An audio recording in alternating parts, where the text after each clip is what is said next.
ఈరోజు అవతారం ధైర్యలక్ష్మి.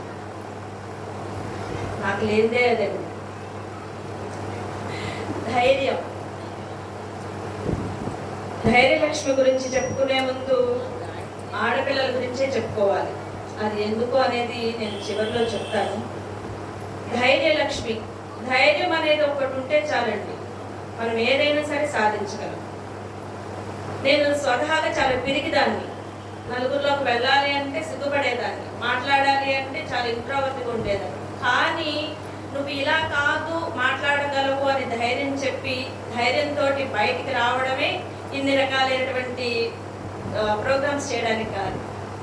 ధైర్యలక్ష్మి అనగానే అమ్మ అందరికీ ధైర్యాన్ని ఇవ్వాలి. మరి ముఖ్యంగా చదువుకునేటువంటి ఆడపిల్లలు ఎవరైతే ఉన్నారో, బయటికి వెళ్తున్నారు, వాళ్ళందరికీ చాలా ధైర్యాన్ని ఇవ్వాలి. ఎలాంటి ధైర్యాన్ని ఇవ్వాలి అనేది ఈరోజు తెలుసుకుందాం. ఈరోజు మనం చెప్పుకునేటువంటి ఆఖ్యానం మహిషాసుర మర్దిని, మహాలక్ష్మి అవతారం. మహాలక్ష్మి అనగానే క్షీరసాగరంలో జన్మించినటువంటి అమ్మ గురించి బాగా చెప్పుకుంటూ ఉంటాం, అవునా? క్షీరసాగరం నుంచి పాల సముద్రాన్ని చిలికినప్పుడు అమృతం కోసం మహాలక్ష్మి బయటకు వచ్చిందట. ఆమెను విష్ణువు చేపట్టారట అని చెప్పి చెప్పుకుంటూ ఉంటాం. కానీ అసలు మహాలక్ష్మి అంటే ఎవరు? క్షీరసాగరం నుంచి వచ్చిన లక్ష్మియేనా? అసలు మహాలక్ష్మి ఎవరు అనేది మనం ఈరోజు తెలుసుకుందాం. ఇక్కడ ఇంత అందమైనటువంటి ఈ అమ్మని మనం పూజించే అన్ని రోజులంటే అమ్మని బొమ్మ అనకూడదు, అమ్మే అని పిలవాలి.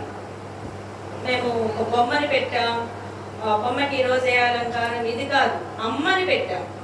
అమ్మ ఏ అలంకారంలో కనిపిస్తుంది, అమ్మ ఏ విధంగా ఉంది అనేది మనం తెలుసుకోవాలి. ఈ విగ్రహాన్ని ఇచ్చినటువంటి విగ్రహదాతలైనటువంటి తాళ్ళూరు గంగాధరరావు గారు లేట్ అంటే వారి పేరుతోటి వారి కుటుంబీకులు ఇచ్చి ఉంటారు. కానీ ఆయన పేరు అనేది పందిట్లో నిలబడుతుంది అంటే ఆయన ఇప్పుడు కూడా జీవించి ఉన్నట్లే. మన పేరు పాపపుణ్యాలతోటి ఎప్పుడు చెప్పుకుంటూ ఉంటారు. అప్పుడప్పుడు పాపంతో చెప్పుకుంటూ ఉంటే పాపంలో బతుకుతూ ఉంటాం, పుణ్యంతో చెప్పుకుంటుంటే పుణ్యంలో బతుకుతూనే ఉంటుంది ఈ ఆత్మ. కాబట్టి మంచి చేసుకొని మంచి ఆత్మగానే నిలబడాలి. అలా ఈరోజు చక్కటి ఇంత అందమైనటువంటి తల్లి రూపాన్ని మనకు అందించి, తల్లి రూపాన్ని చూస్తూ మనం మహిషాసుర మర్దిని చెప్పేసుకున్నాం. పూర్వకాలంలో ఒక భయంకరమైనటువంటి రాక్షసుడు ఉన్నాడు. రాక్షసులు దేవతలు ఎప్పుడు రైవల్ గా ఉంటూ వాళ్ళిద్దరు ఎప్పుడు యుద్ధాలు చేసుకుంటూ ఉంటారని చెప్పుకుంటారు కదా. ఇక్కడ ధనువు అనేటువంటి ఒక రాక్షసుడు ఉన్నారు. ఈ ధనువు సంతానం ఎవరైతే ఉన్నారో వాళ్ళే దైత్యులు. రాక్షసుల్లో కూడా రకరకాల క్వాలిటీస్ ఉన్నాయండి. కొందరిని రాక్షసులు అంటారు, కొందరు దైత్యులు అంటారు, కొందరిని ఇంకొక రకంగా పిలుస్తూ ఉంటారు. ఇక్కడ ధనువు అనేటువంటి ఆయన యొక్క సంతానం దైత్యులు. ఈ ధనువు అనేటువంటి ఆయనకి రంభుడు కరంభుడు అనేటువంటి ఇద్దరు అబ్బాయిలు పుట్టారు.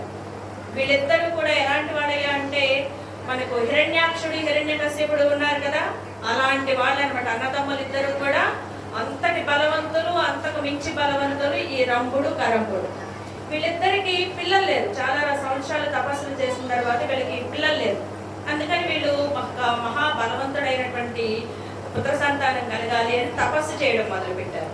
వీళ్ళు ఎప్పుడైతే తపస్సు చేయడం మొదలు పెట్టారో ఈ రంభుడు ఏదైతే ఉన్నాడో ఈయన ఒక నది ఒడ్డున ఉన్నటువంటి చెట్టు పైన ఎక్కి అగ్నిదేవుడిని ఉపాసన చేస్తూ ఉన్నాడు.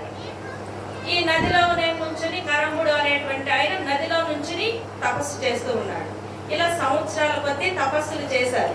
ఇంద్రుడికి తెలిసింది, వెంటనే భయం పట్టుకుంది. అలాగే రాక్షసులు పెద్దవాళ్ళు అయిపోతే మనల్ని ఏం చేస్తారో కదా అని చెప్పి కింద ఉన్నాడు కదా కరంభుడు నదిలో, ఈ నదిలోకి ఒక ముసలి రూపంలో వెళ్ళి కరంభుడిని సంహరించేశాడు. ఈ కరంభుడి సంహారం ఎప్పుడైతే అయిపోయిందో తమ్ముడు చనిపోయాడు అనేటువంటి కోపంతో రంభుడు రగిలిపోయాడు. కోపంతో బాగా రగిలిపోయాడు. ఈయన వెంటనే ఏం చేశాడు అంటే, ఎంత తపస్సు చేసినా కూడా ఈ అగ్నిదేవుడు నాకు ప్రసన్నం కావట్లేదు, కాబట్టి నా శిరస్సును ఛేదించుకొని అగ్నిదేవుడికి ఆహుతి ఇచ్చేసేయాలి అని చెప్పి నిర్ణయించుకున్నాడు. వెంటనే ఈయన తన కుడి చేతితోటి కత్తిని తీసుకొని ఎడం చేతితోటి తలను పట్టుకొని ఆ కత్తితోటి తలని నరుక్కొని ఆ అగ్నిలో వేసేద్దామని చెప్పి నరుక్కోబోయాడు.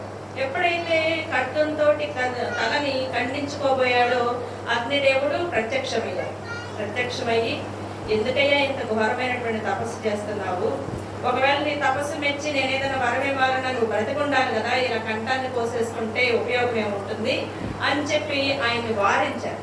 ఎప్పుడైతే ఆయన వారించిన తర్వాత ఈయన చక్కగా నుంచొని ఈయన కోరిక చెప్తూ ఉన్నాడు, ఈ సృష్టిలో అతి బలవంతుడైనటువంటి పుత్రుడు నాకు కావాలి అని చెప్పి ఇక్కడ రంభుడు కోరాడు. ఈ రంభుడు కోరిక విన్న వెంటనే అగ్నిదేవుడు మరి ప్రత్యక్షమయ్యాక ఆయన్ని మెప్పించేట్లుగా తపస్సు చేశాక వాడు రాక్షసుడైనా ఇంకొకడైనా ఎవరైనా సరే వరం ఇవ్వాల్సింది. రూల్ అంటే రూలే కదా. ఇక ఈయన వెంటనే సరే ఓకే అని చెప్పి ఒప్పుకున్నాడు. ఒప్పుకొని ఈయనకేం చెప్పాడు అంటే, ఓ రంభుడా, నువ్వు వెళ్ళేటువంటి దారిలో లేదంటే నువ్వు వెళ్ళిన తర్వాత నీకు ఎవరి మీదైతే ఒక స్త్రీని చూసినప్పుడు ఎవరి మీదైతే నీకు విపరీతమైనటువంటి మోహం కలుగుతుందో ఆమె ద్వారా నీకు ప్రమేయం లేకుండా సంతానం కలుగుతుంది అని చెప్పాడు. ఇలా చెప్పి వరం తీసుకున్న తర్వాత ఈ రంభుడు వెళుతూ ఉన్నాడు. ఈ వెళుతూ ఉన్నటువంటి క్రమంలో ఈయన యక్షులు తిరిగేటువంటి ఒక ప్రాంతానికి వెళ్ళారు.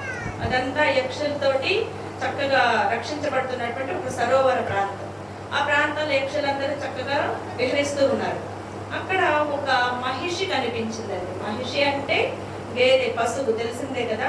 ఈ మహిషి కనిపించింది. అది చాలా చక్కగా నిగనిగలాడుతూ నిత్య యవ్వనంలో చాలా బాగా కనిపిస్తూ ఉన్నదట. వీడు రాక్షసుడు కాబట్టి అది జంతువా వేరేదా అనేటువంటి ఉచ్చనీచాలు అనేవి గమనించే స్థితిలో ఉండరు వాళ్ళు సహజంగానే. ఇంకా ఈయన తపస్సు చేసి వరబలంతో వెళుతూ చాలా సంవత్సరాలు తపస్సు చేసినటువంటి ఇదిలో ఉన్నాడేమో. ఆ మహిషిని చూడగానే ఈయనకి ప్రేమ కలిగింది. ప్రేమ కలగడంతో ఆ మహిషి గర్భం దాల్చింది. ఇంకా దాన్ని తీసుకుని రాజధానికి వెళ్ళిపోయాడు. ఇప్పుడు ఆ మహిషే ఈయన యొక్క పట్ట మహిషి. దానిని చక్కగా కాపలా కాస్తూ సంరక్షిస్తూ ఉన్నాడు.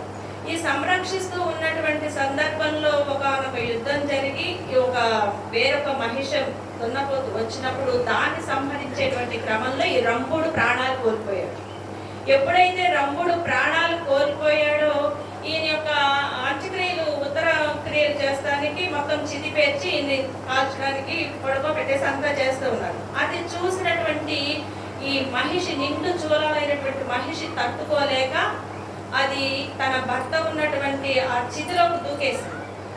ఆ దూకేయడంతో ఈ మంటల్లో పడిపోయినటువంటి మహిషి గర్భం నుంచి మహిషాసురుడు ఆ అగ్నిలో నుంచి, చితాగ్నిలో నుంచి పుట్టాడు. మహిషాసురుడి యొక్క జననం జరిగింది. పుట్టడమే అగ్నిలో నుంచి పుట్టాడు. అగ్నిదేవుడు ఇచ్చినటువంటి వరప్రసాదం ఈ మహిషాసురుడు. పుట్టడం కూడా అగ్నిలో నుంచే పుట్టాడు. ఈయన రాక్షసుడిలాగా, ఏదైతే తండ్రి అయినటువంటి రంభుడిలాగా రాక్షసుడుగాను రాక్షస బలంతో ఉన్నాడు, రాక్షసుడిలాను ఉండగలడు. అలానే తల్లి అయినటువంటి మహిషి రూపంలో ఉన్నాడు. అంటే ఈ రాక్షసులకి కామరూప విద్యలు ఉంటాయి కాబట్టి కోరిన రూపాన్ని ధరించగలడు. ఇక్కడ మహిషాసురుడు మహిషి రూపంలో వచ్చాడు. అత్యంత పరమ బలవంతుడు అన్నమాట. దానికి తోడు విపరీతమైనటువంటి వరంతో పుట్టాడేమో.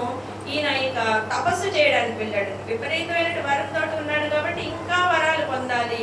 ఈ భూమినంతా కాదు, మొత్తం 14 లోకాలు, ఏదైతే భూలోక, భువర్లోక, సువర్లోక, మహాలోక, తపోలోక, జనోలోక, సత్యలోక లోకాలు ఉన్నాయో, అతల వితల సుతల రసాతల మహాతల పాతాళ లోకాలు ఉన్నాయి. వీటన్నిటినీ కూడా తన గ్రిప్లోకి తెచ్చుకోవాలి అనుకున్నాడు. అనుకొని ఇక తపస్సు చేయడం మొదలుపెట్టాడు బ్రహ్మదేవుడి కోసం. వీళ్ళంతా బ్రహ్మదేవుడి కోసమే తపస్సు చేస్తారండి. ఎందుకోసం అంటే పాపం అందరూ కూడా బ్రహ్మ సంతానమే. బ్రహ్మ యొక్క మనసు నుంచి వచ్చినటువంటి ప్రజాపతుల సంతానమే రాక్షసులు కానీ, దేవతలు కానీ, మనుషులు కానీ, చెట్లు కానీ, పక్షులు కానీ, పాములు కానీ, ఏవైనా సరే ఆ ప్రజాపతులు ఇచ్చినటువంటి సంతానమే. సో ఈయన బ్రహ్మగారి గురించి తపస్సు చేయడం మొదలుపెట్టారు. ఈ తపస్సు చేసి చేసి కొన్న సంవత్సరాలు తపస్సు చేసిన తర్వాత బ్రహ్మ ప్రత్యక్షమయ్యారు. అయిన తర్వాత ఎందుకు మహిషాసుర ఇంత ఘోరమైనటువంటి తపస్సు చేస్తున్నామని అడిగారు. అడిగినప్పుడు నాకు ఈ లోకాలలో, ఈ విశ్వంలో దేనితోటి మరణం లేకుండా ఉండాలి, ముఖ్యంగా పురుషుడు అనేవాడి చేతిలో నాకు మరణం ఉండకూడదు అని అడిగాడు. అంటే ఒక పురుషుడే బలవంతుడు, మిగిలినటువంటివి ఏవి బలం లేనటువంటివి, కాబట్టి పురుషుడి చేతిలో మరణం లేకుండా కావాలి అని అడిగాడు. సరే, ఏ ఒక్క పురుషుడి చేతిలో, పురుష జీవి చేతిలో నీకు మరణం ఉండదు అని చెప్పి బ్రహ్మగారు వరం ఇచ్చేశారు. ఆయన దారిని ఆయన వెళ్ళిపోయారు. ఏమన్నా వరం ఇచ్చారు, ఆయన దారిని ఆయన వెళ్ళిపోయారు. ఈ వరగర్భం ఇప్పుడు ఎవరిని పట్టుకుంది? మహిషాసురుడిని పట్టుకుంది.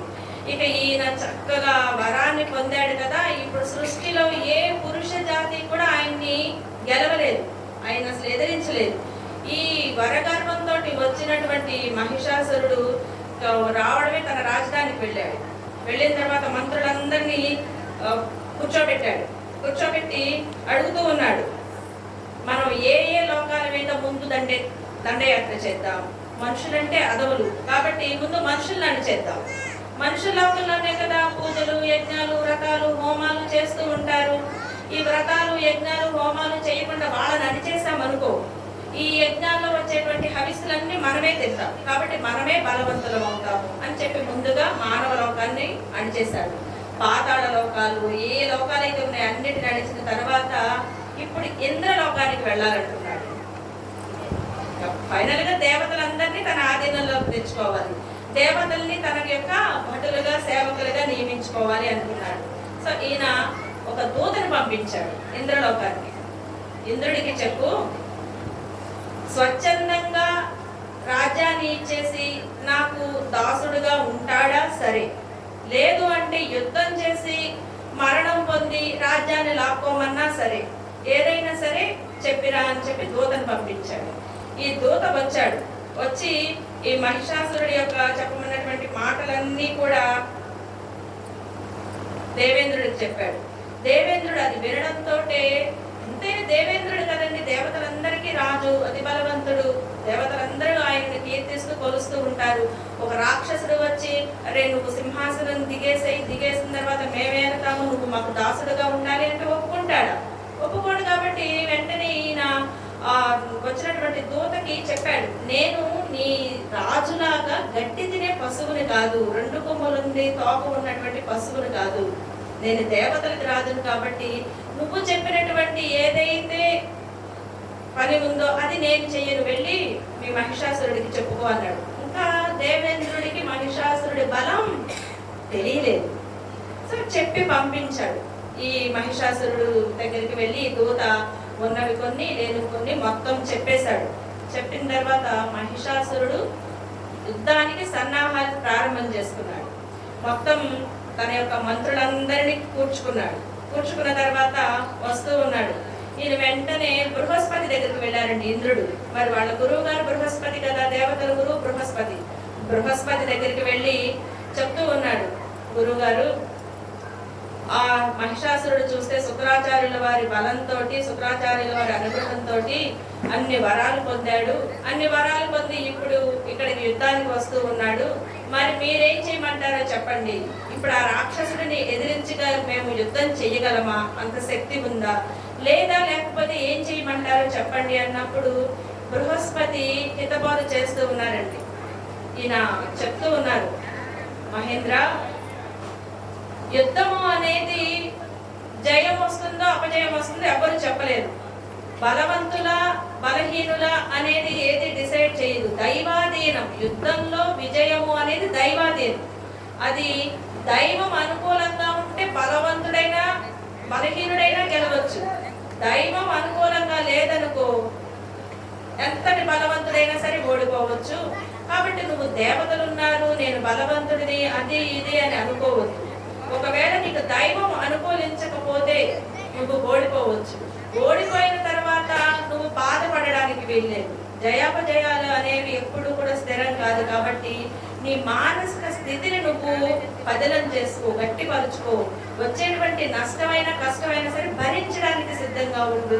ఒకవేళ లాభం వచ్చింది అనుకో, ఓకే, నష్టం వచ్చింది అనుకో, దానికి కూడా దిగులు చెందకుండా ఉండాలి అని చెప్పి ఈయన చాలా చక్కగా హితబోధ చేస్తూ ఉన్నారండి బృహస్పతి. నేను యుద్ధం చెయ్యమని చెప్పను, వద్దని చెప్పను, కానీ వీరుడైనటువంటి వాడు యుద్ధం చేయాలి. యుద్ధం చేసిన తర్వాతనే దాని తాలూకు ఫలితాన్ని ఏదిస్తే అది, భగవంతుడు ఏదిస్తే అది అందుకోవాలి. అంతేగాని ఎదురున్నవాడు బలవంతుడు కదా, నేను యుద్ధం చేస్తే ఓడిపోతానేమో అని చెప్పి యుద్ధం చేయడం ఆపకూడదు. అది గెలవచ్చు, గెలవకపోవచ్చు. మనకి కురుక్షేత్రంలో అర్జునుడికి కృష్ణయ్య చెప్పినటువంటి గీత కూడా ఇదే. నీకు ఏది వచ్చినా సరే దాన్ని హ్యాపీగా తీసుకోవడం నేర్చుకోవాలి. అది సంతోషమా లేకపోతే దుఃఖమా అనేది పక్కన పెట్టేసి, సంతోషం వచ్చిందా ఓకే, సంతోషం రాలేదా దానికి కూడా నువ్వు రెస్పెక్ట్ ఇచ్చేలాగా ఉండాలి అని చెప్పి ఇక్కడ బృహస్పతి కూడా ఆయనకి చెప్తూ ఉన్నారు. నువ్వు చెయ్యి అని చెప్పను, వద్దు అని చెప్పను, కానీ కార్యం మాత్రం ఎప్పుడు కూడా ఆగకూడదు. సోమరిపోతలాగా పడి ఉండకూడదు. మన వాళ్ళు కొన్ని ఎగ్జామ్స్ ప్రిపేర్ అయ్యేటప్పుడు కానీ, కొన్ని పనులు ఏదైనా బిజినెస్ చేసేటప్పుడు కానీ, ఉద్యోగాలకి అప్లై చేసేటప్పుడు కానీ, అరే చాలా కాంపిటీషన్ ఉందట, చాలా టఫ్ అట పేపరు, లేదంటే ఈ జాబ్లో చాలా రిస్కులు ఉంటాయట, ఈ బిజినెస్ పెడితే చాలా నష్టాలు ఉంటాయి అట అట అట అంటూ ఉంటారు.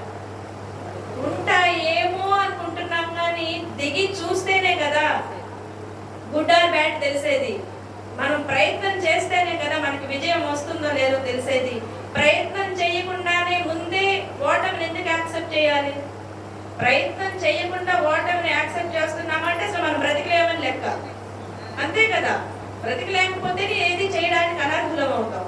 మరి ఈ బాడీలో, ఈ శరీరంలో తల్లి యొక్క శక్తి చైతన్య రూపంలో ప్రసరిస్తూ ఉన్నప్పుడు మనం మన పని చేయాలి. పిల్లలు బాగా చదవాలి, వాళ్ళు ఎంత కష్టమైనటువంటి ఎగ్జామ్ అయినా సరే ఐ కెన్ డూ అనేటువంటి, అంటే నేను చెయ్యగలను, ఇది నేను చెయ్యగలను, పక్కన వాళ్ళు చేసినప్పుడు నేను ఎందుకు చేయలేను అనేటువంటి కాన్ఫిడెంట్ ఉండాలి పిల్లలు. అప్పుడు వాళ్ళు ఏదైనా సరే అచీవ్ చేయగలుగుతారు. ఒకవేళ మనకు వచ్చిన మార్కులు మనకే వచ్చినాయి, ఓకే, మన బుద్ధి బలం ఇంతే అని చెప్పి మనం సర్దుకుపోవాలి. ఇక్కడ బృహస్పతి చెప్పినటువంటి విషయం వినగానే సరే నేను ఏదైతే ఈ యుద్ధం ఉందో దీన్ని చేయడానికి సిద్ధం అని చెప్పి ఈయన వెంటనే చక్కగా యుద్ధానికి రెడీ అయిపోయారు. ఇంద్రుడు తన యొక్క దేవతలందరినీ సమకూర్చుకున్నారు, యుద్ధానికి పిలిచారండి. మహిషాసురుడు యుద్ధానికి వచ్చాడు, దేవతలు కూడా యుద్ధానికి వెళ్ళారు. ఇద్దరికి మధ్యన బాగా పోరు జరుగుతుంది. ఎలా జరుగుతుంది అంటే మహిషాసురుడు భీకరంగా కొడుతున్నాడు వీళ్ళని. ఎలా కొడుతున్నాడు అంటే కొమ్ములతో పొడుస్తున్నాడు, కాళ్ళతో తంతున్నాడు, తోకతోటి కొరడా పెట్టి కొట్టినట్లుగా తోకతో కొడుతున్నాడు. వాడు ఇష్టం వచ్చినట్లు, పశువు కదా, పశువుకి విచక్షణ జ్ఞానం ఉండదు, దాని ఇష్టం వచ్చినట్లు కొడుతూ ఉంటుంది. అలానే కుమ్మి వదిలిపెడుతున్నాడు. ఆయనకు తోడు ఉన్నటువంటి రాక్షసులు కూడా పశుజాతి. సో యుద్ధం ఎలా జరుగుతుంది అంటే దేవతలందరూ కూడా మూర్ఛిల్లిపోతున్నారు, అలో లక్షణ అని ఏడుస్తున్నారు. అలా ఎప్పుడైతే ఈయన ఏడుస్తూ వాళ్ళు దీనంగా విష్ణుమూర్తిని ప్రార్థన చేశారో వెంటనే త్రిమూర్తులు వచ్చేసారండి యుద్ధానికి. విష్ణువు, పరమశివుడు, బ్రహ్మగారు వచ్చారు. బ్రహ్మగారు అంటే పాపం బాగా ఫైట్ చేయలేకపోవచ్చు, కానీ చూస్తూ ఉంటారు కదా, చూస్తూ ఉన్నారు. ఇక్కడ విష్ణువు తన యొక్క చక్రాయుధంతో గరుత్మంతుడితోటి భయంకరమైనటువంటి యుద్ధం చేస్తూ ఉన్నారు. ఎవరు ఎంత యుద్ధం చేసినా కూడా గమనించాల్సిన విషయం ఏంటంటే మహిషాసురుడి వరం వలన వీడికి విష్ణువు చేతిలో కూడా మరణం లేదు. వందల మంది రాక్షస సంహారం విష్ణువు చేసినప్పటికీ మహిషాసురుడి సంహారం ఈయన చేయలేడు.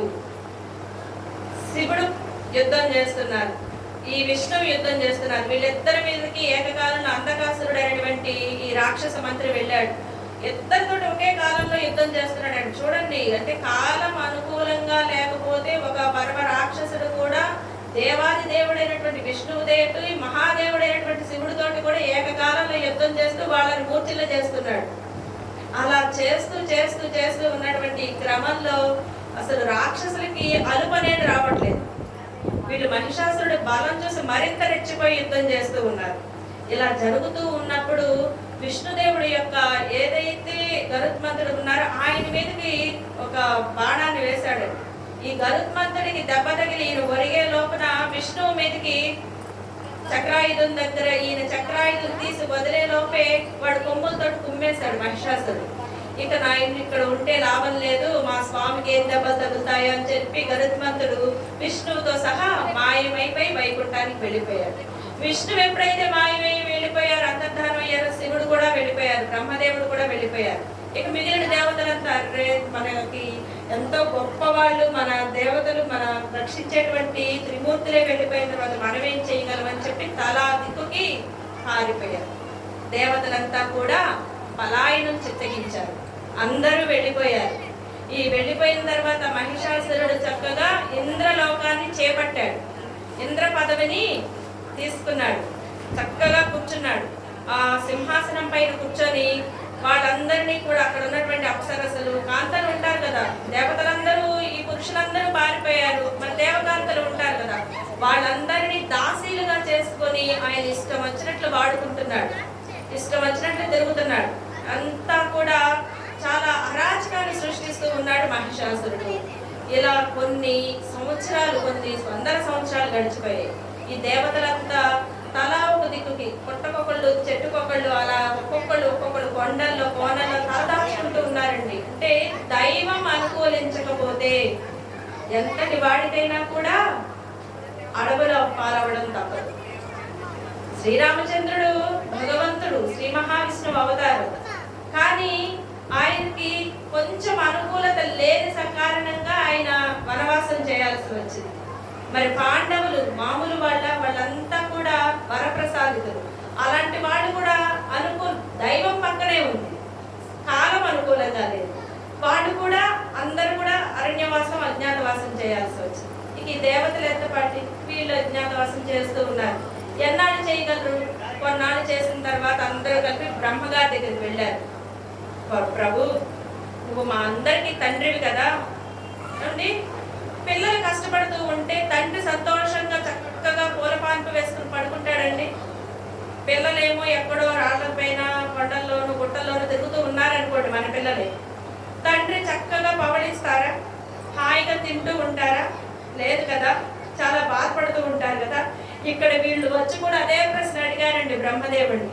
నాయనా, మా అందరికీ తండ్రివి నీవే కదా, మా అందరినీ కాపాడవలసినటువంటి బాధ్యత నీదే కదా, మేమందరము తలా ఒక దిక్కుకి చెట్టుకొకళ్ళం పుట్టకొకళ్ళం అలా అలా వెళ్ళిపోయి ఎవరి బాధలు వాళ్ళు పడుతూ ఉంటే మేము ఎలా ఉన్నామో పట్టించుకోకుండా నువ్వు చక్కగా సత్యలోకంలో విహరిస్తూ ఉన్నావి, ఇది న్యాయమా?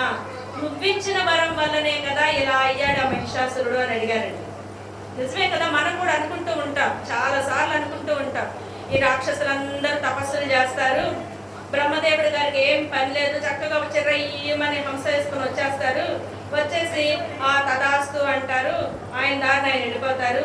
తర్వాత విష్ణుమూర్తి అవతారాలు ఎత్తాలి, శివయ్య ఏమో ఎన్నో కష్టాలు పడాలి, అమ్మవారేమో ఆతలాకుతలం అవ్వాలి, ఇవన్నీ కూడా ఎందుకు బ్రహ్మ పరగకపోతే సరిపోతుంది కదా రాక్షసుడికి అని చెప్పి. మన ఇంట్లో 2 పిల్లలు ఉన్నారండి. ఒకటి బాగా మంచివాడు, అమ్మ మాటే వింటాడు, చెంగు పట్టుకు తిరుగుతాడు, అసలు ఏమి విసిగించాడు. ఇంకొకడు ఉన్నాడు పరమ అల్లరోడు, వాడు అసలు మాటే వినడు, ఇంట్లో అవన్నీ పక్కన కొడుతూ ఉంటాడు, అమ్మ ఏం చెప్పినా ఆయ్ అంటాడు. కానీ అమ్మ ఇద్దరిని ఒకలానే చూస్తుంది కదా, చూస్తుందా చూడదా? తల్లి ప్రేమలో ఏమైనా డిఫరెన్స్ ఉంటుందా? వీడు అల్లరి చేస్తున్నాడే, వీడు అల్లరి చేయడు, వీడికి అన్నం పెట్టాలి, వీడికి పెట్టకూడదు, లాంటివేమి ఉండవు కదా. మరి బ్రహ్మ కూడా అందరికీ తండ్రి అయినప్పుడు ఆయన రాక్షసులను ఒకలాగా దేవతలను ఒకలాగా ఎలా చూడగలడు? వచ్చి పిల్లాడు వరం అడిగాడు, ఇవ్వాలి కదా మరి తండ్రిగా. ఆయన తండ్రి డ్యూటీ ఆయన చేశారు, రక్షకుడు డ్యూటీ చేయాల్సిన వాళ్ళు విష్ణువు, శివుడు, అమ్మవారు వీళ్ళు ఉన్నారు, వాళ్ళ డ్యూటీ వాళ్ళు చేస్తారని ఆయనకు భరోసా. కాబట్టి వీళ్ళంతా కూడా ఈయన ఎత్తుకోవడం మొదలు పెట్టారు. నువ్వు వరం ఇచ్చావు, అందుకనే వాడు అలా మితిమీరిపోయాడు, ఇప్పుడు చూడు మేము చెట్టుకోకుండా పుట్టకోకుండా అయిపోయాము, మరి మమ్మల్ని ఎవరు కాపాడేది అని చెప్పి. ఎప్పుడైతే వీళ్ళంతా ఇలా అంటూ ఉన్నారో, సరే అయిందేదో అయిపోయింది, ఇప్పుడు ఏం చేయాలో మనం కైలాసానికి వెళదాము, అక్కడ మహాదేవుడు ఉంటారు కాబట్టి మహాదేవుడిని అడుగుదాము అని చెప్పి వీళ్ళంతా కలిసి కైలాసానికి వెళ్ళారు. కైలాసానికి వెళ్ళడంతో చక్కగా ఆయన్ని స్తోత్రం చేశారు, ఆయన్ని కీర్తించారు. కీర్తించిన తర్వాత శివుడు ఈ బ్రహ్మ అంటున్నారు, ఆయన తండ్రి చూడు వీళ్ళంతా కూడా దిక్కులేని వాళ్ళు అయిపోయారు, వీళ్ళని రక్షించాల్సిన బాధ్యత నీకు ఉంది కదా అనగానే శివుడు కూడా అదే మాట అన్నారండి, వరాలు ఇచ్చేది నువ్వును, తర్వాత ఇక్కడ పడేది ప్రేమనా అని చెప్పి. ఇంకా ఏం చేద్దాం, సరే వీటన్నిటినీ కాదు నువ్వా నేనా అనుకోవడం కాదు, వీటన్నిటికీ ఒక ఇది కావాలి. కాబట్టి మనం అందరం కలిసి పదండి, బుద్ధిమంతుడైనటువంటి వాడు, సమయానికి అనుకూలంగా వ్యవహరించేవాడు, పరమ శాంత స్వభావుడు అయినటువంటి విష్ణుమూర్తి ఉన్నారు కదా, ఆయన దగ్గరికి వెళదాము అని చెప్పి అందరూ కలిసి వైకుంఠానికి వచ్చారండి. వైకుంఠం ఎలా ఉంటుందండి? అతి సుందరంగా ఉంటుందట. ఎంత సుందరంగా ఉంటుంది అంటే అక్కడ ఉన్నటువంటి తోటలలో కానీ చెట్లు కానీ ఆ లతలు కానీ పువ్వులు కానీ ఎప్పుడు కూడా వాడిపోయేవి వీడిపోయేవి సౌగంధం లేనటువంటివి ఉండవు. ప్రతి లత, ప్రతి ఒక్క తరుగు, ప్రతి ఒక్క తీగ కూడా పుష్పాలతోటి ఫలాలతోటి చక్కగా శోభిల్లుతూ ఉన్నదట. అంతా కూడా చాలా అందంగా ఉన్నదట. ఎలా అంటే ఇప్పుడు మీరు ఆ చివరి నుంచి చివరి వరకు సెట్టింగ్ వేశారు కదా, ఈ సెట్టింగ్ నేను స్టేటస్ లో పెడితే ఎంతమంది అడిగారు ఎక్కడ గుడి ఎక్కడ గుడి ఎక్కడ ఏం చేస్తున్నారు అని చెప్పి. ఎక్కడ గుడి కాదు, ఇది ఈ శరన్నవరాత్రుల సందర్భంగా మా కాకతీయ యూత్ వారు మా ఊరిలో చిన్నరథం సెంటర్ లో పెట్టినటువంటి సెట్టింగ్ అని చెప్పి. ఇంత సెట్టింగ్ వేస్తారా అని చెప్పి అడిగారు. అక్కడ అంతలా అందమైనటువంటి లతలు, చెట్లు, దిగుడు బావులు, అలానే చెరువులు, తటాకాలు, సరస్సులు. ఈ చెరువుల్లో, తటాకాల్లో, సరస్సుల్లో చక్కగా విహరిస్తున్నటువంటి హంసలు, రకరకాలైనటువంటి జలాల్లో తిరిగేటువంటి పక్షులు, ఆ పక్షులు చేసేటువంటి శబ్దాలు, ఆ చెట్ల పైన ఉన్నటువంటి కోకిలలు, చిలకలు, నెమళ్ళు, ఇవన్నీ కూడా మృదు మధురంగా పాటలు పాడుతూ ఉంటే ఆ శబ్దానికి వీళ్ళ యొక్క సగం కష్టం తీరిపోయిందట. ఆ కష్టం తీరిపోయి వీళ్ళు అలా నడుస్తూ వస్తూ ఉంటే చక్కటి పరిమళభరితమైనటువంటి వాయువులు వీస్తూ ఉన్నాయి. ఈయన మనకు పోతన గారి భాగవతంలో చెప్తారు కదా, ఎక్కడ ఉన్నాడు శ్రీ మహావిష్ణువు అన్నప్పుడు గజేంద్ర మోక్షంలో అలవైకుంఠపురంలో అని చెప్పి. అలా ఈయన అలా లోపలికి వస్తూ ఉన్నప్పుడు శ్రీ మహావిష్ణువు దగ్గర వీళ్ళు దగ్గరికి రాలేదు. ఇంకా ఆ పరిసర ప్రాంతాల్లోకి వచ్చేటప్పటికే అక్కడ జయ విజయులిద్దరు కూడా చక్కగా బంగారు గదలు పట్టుకొని ఆపేశారు. ఎవరిని కూడా లోపలికి పంపించరు వాళ్ళు. వితౌట్ పర్మిషన్ ఎవరికి ఎంట్రీ లేదు. నువ్వు బ్రహ్మదేవుడివైనా ఇంద్రుడివైనా ఎవరివైనా సరే నో ఎంట్రీ అన్నమాట. వెళ్ళి పర్మిషన్ అడిగి వచ్చిన తర్వాతనే వీళ్ళకి ఎంట్రీ. ఈ ఏదైతే ఈ ద్వారపాలకులు ఉన్నారో వీళ్ళు వెళ్ళి శ్రీ మహావిష్ణువు తెలియజేశారు ఇలా వచ్చారు అని చెప్పి. శ్రీ మహావిష్ణువు చక్కగా అప్సరస్సులు నృత్యం చేస్తూ ఉంటే, గంధర్వులు పాటలు పాడుతూ ఉంటే హాయిగా ఆయన పవళించి ఉన్నారు, చక్కగా లీలగా నిద్రిస్తూ ఉన్నారన్నమాట. ఎప్పుడైతే వీళ్ళు వచ్చారు అని తెలిసిందో, ఎప్పుడైనా సరే వచ్చిన వాళ్ళు విశేషమైన వాళ్ళు అని తెలిసినప్పుడు వాళ్ళు లోపలికి వచ్చే వరకు కాకుండా వీళ్ళే బయటికి వెళ్ళి స్వాగతించడం అనేది సాంప్రదాయం. కాబట్టి వీళ్ళు వెంటనే ఏం చేశారు అంటే శ్రీ మహావిష్ణువు గబగబా లేచి వచ్చారండి. వెంటనే లేచి వచ్చారు స్వామి. వచ్చింది మరి ఎవరో కాదు, తనకి ప్రియాతి ప్రియమైనటువంటి ఆ పరమేశ్వరుడు, తన కుమారుడైనటువంటి బ్రహ్మదేవుడు, మిగిలినటువంటి దేవతలందరూ కూడా. ఈయన బయటకు వచ్చి వాళ్ళందరినీ కూడా కుశల ప్రశ్నలు అడుగుతూ ఉన్నారట. చూడండి, యుద్ధం రాక్షసులతో యుద్ధం జరిగినప్పుడు విష్ణువు కూడా యుద్ధం చేశారు కదా. విష్ణువు కూడా యుద్ధం చేసినప్పుడు మహిషాసురుడి బాధలు తెలుస్తూ ఉన్నాయి కదా. తెలుస్తూ ఉన్నప్పుడు వాళ్ళు బాధపడుతున్నారని తెలుసు కదా శ్రీ మహావిష్ణువుకు కూడా. ఈయన చక్కగా లోపలికి రాగానే దేవతలందరినీ చూసి బాగున్నారండి, ఇప్పుడు మనం లోపలికి రాగానే అడుగుతాం కదా, బాగున్నారండి, మీరు బాగున్నారా, మీరు బాగున్నారా, ఎలా ఉన్నారు, పిల్లలు ఎలా చదువుతున్నారు, ఇక రకరకాల ప్రశ్నలు వేస్తూ కుశలాలు అడుగుతాం కదా. ఈయన కూడా అలానే అడుగుతున్నారండి దేవతల్ని. బాగున్నారా, ఏం చేస్తున్నారు, ఏ ఇబ్బందులు లేకుండా జీవిస్తున్నారా అని అడుగుతున్నారు. అది ఎంత ఇబ్బందుల్లో ఉన్నారో శ్రీ మహావిష్ణువుకి తెలుసు. తెలిసి కూడా ఆయన చక్కగా నవ్వుతూ, ఆ నవ్వులోనే వీళ్ళు సగం కష్టాన్ని మర్చిపోయారు. నవ్వుతూ అడుగుతూ ఉన్నాడు శ్రీ మహావిష్ణువు. బాగున్నారా దేవతలందరూ కూడా, ఇంద్రాది దేవతలారా అందరూ హాయిగా ఉన్నారా, మీ పిల్లలు బాగున్నారా, ఎలా ఉన్నారా అని అడుగుతున్నారు. వీళ్ళకి ఏం చెప్పాలి, అడగాలి.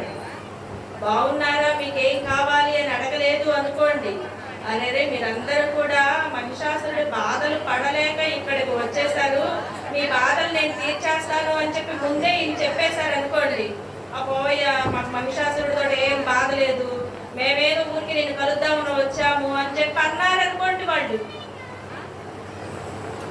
ఏమైపోతుంది. కాబట్టి వచ్చిన వ్యక్తి కోరిక వాళ్ళ నోటి ద్వారానే తెలుసుకోవాలి. ఎంత తెలిసినా యువతలి వ్యక్తికి వారి నోటి ద్వారా తెలుసుకున్న తర్వాతనే కోరిక తీర్చాలి. అది తెలిసినటువంటి వాడు శ్రీ మహావిష్ణువు.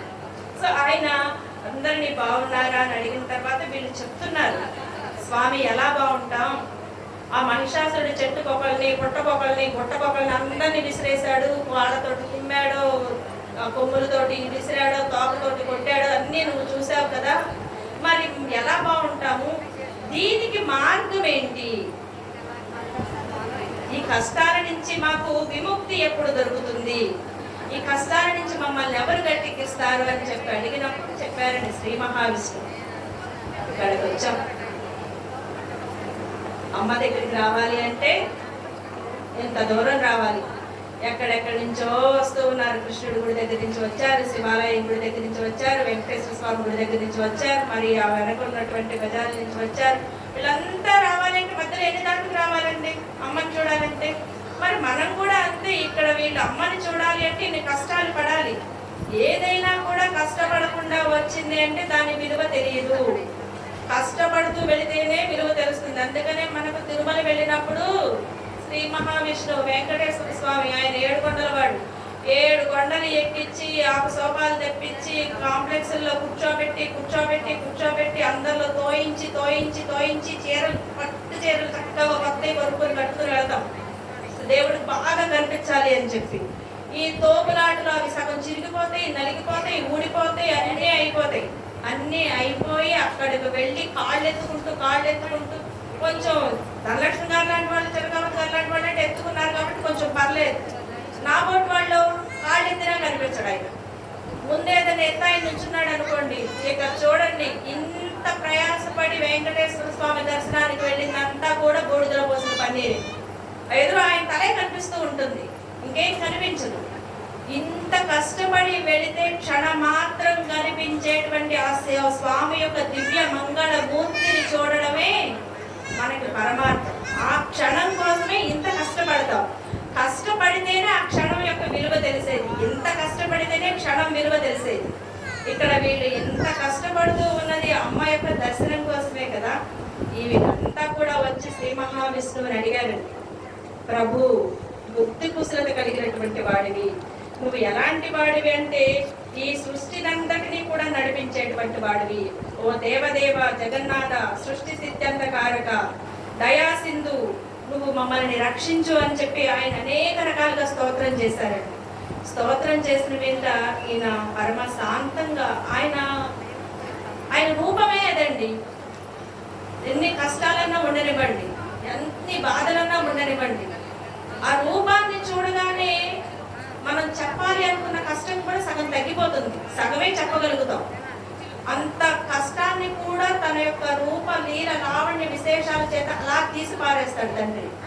ఆయనతోటి చెప్పగానే ఈయన చెప్తూ ఉన్నారట, మీ అందరికీ తెలిసిందే ఆయనకున్నటువంటి వరం ఏంటయ్యా అంటే, మహిషాసురుడికి ఉన్నటువంటి వరం పురుషుడి చేతిలో మరణం లేదు. కాబట్టి నేనెంత ప్రయాసపడినా, నువ్వెంత ప్రయాసపడినా, మనం అంతా కలిసి కొట్టుకున్నా కూడా ఆ మహిషాసురుడిని వధించలేము.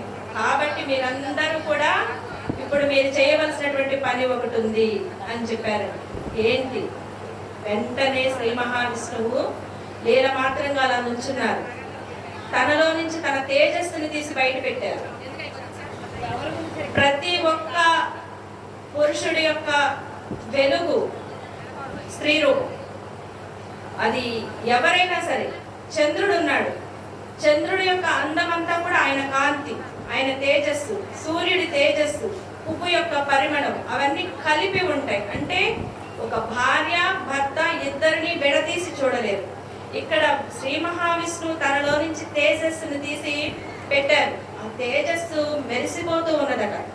ఎలా ఉంది అంటే పరమ చల్లగా ఉన్నదట, నీలం రంగులో ఉన్నదట. దానికి ఒక రూపం అంటూ ఏం లేదు. కళ్ళు మిరిమిట్లు కొలుకుతూ ఉన్నాయట. ఎలా అంటే నీలమణులు ఉంటాయి కదా, ఆ నీలమణుల్లాగా మెరుస్తూ ఉన్నదట ఆ కాంతి. శివయ్య తన తేజస్సులో నుంచి తన నుంచి తేజస్సుని తీసి బయటకు పెట్టారు. ధవళఛాయలో మెరిసిపోతుందట. పార్వతి అమ్మ గౌరీ ధవళఛాయలో మెరిసిపోతుంది. ఆ కాంతిని తీసి ఆయన పెట్టారు. వెంటనే బ్రహ్మదేవుడు తన నుంచి తేజస్సుని తీశారు. ఎర్రటి ఎరుపుతోటి భగభగలాడేటువంటి వేడితోటి ఆ తేజస్సు వచ్చింది. సత్వగుణం, రజోగుణం, తమోగుణం, 3 తేజస్సులు అక్కడికి వచ్చేసాయి. ఇక మిగిలినటువంటి దేవతలందరికీ చెప్పారు, మీ తేజస్సులన్నిటినీ కూడా తేజస్సుతో కలపండి అన్నారు.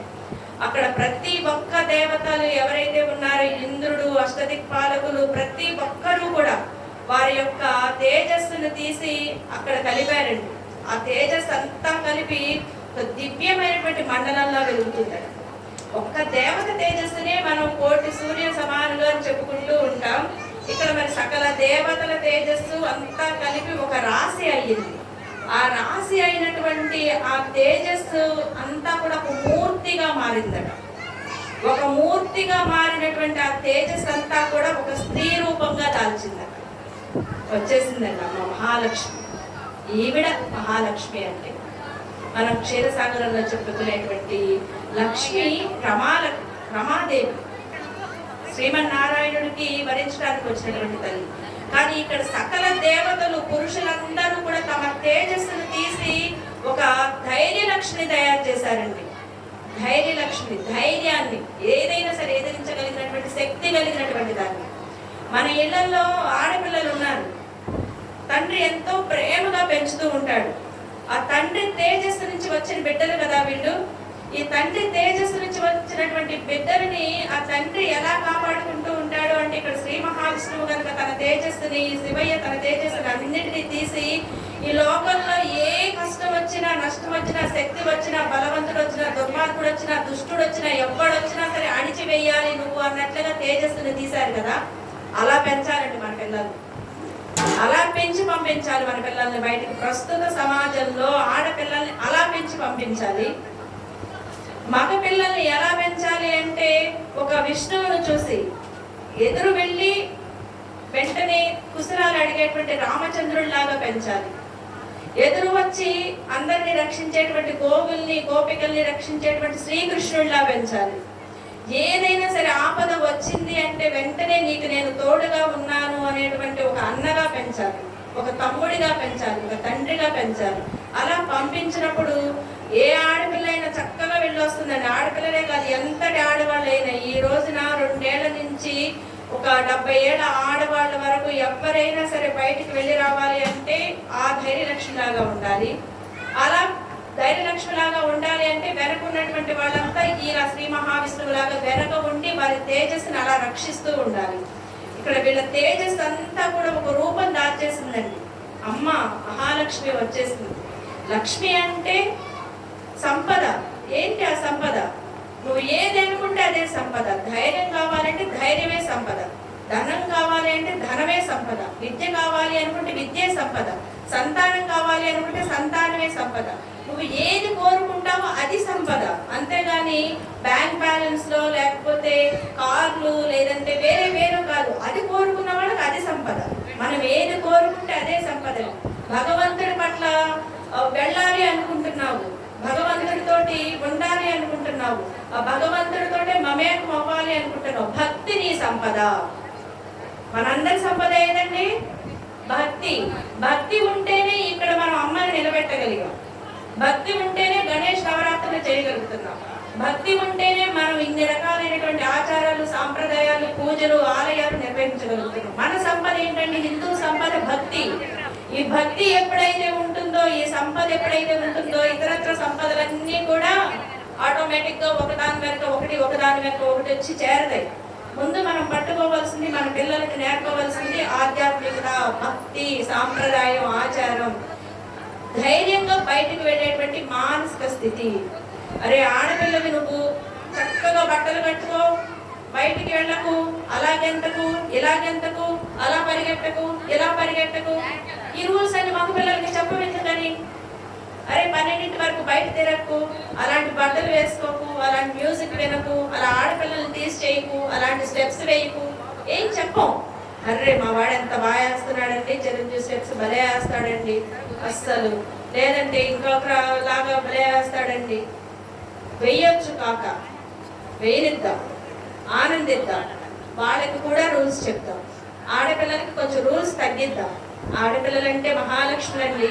పందిట్లోనేమో మహాలక్ష్మి అవతారాలు, నవదుర్గల్ని పెట్టి పూజించి ఇంట్లో ఆడపిల్లని మాత్రం నువ్వు లోపలుండు అంటే ఎప్పుడు పైకి వెళ్తుంది, ఎప్పుడు ఎదుగుతుంది, ఎప్పుడు ఆమె ధైర్యంగా వస్తుంది.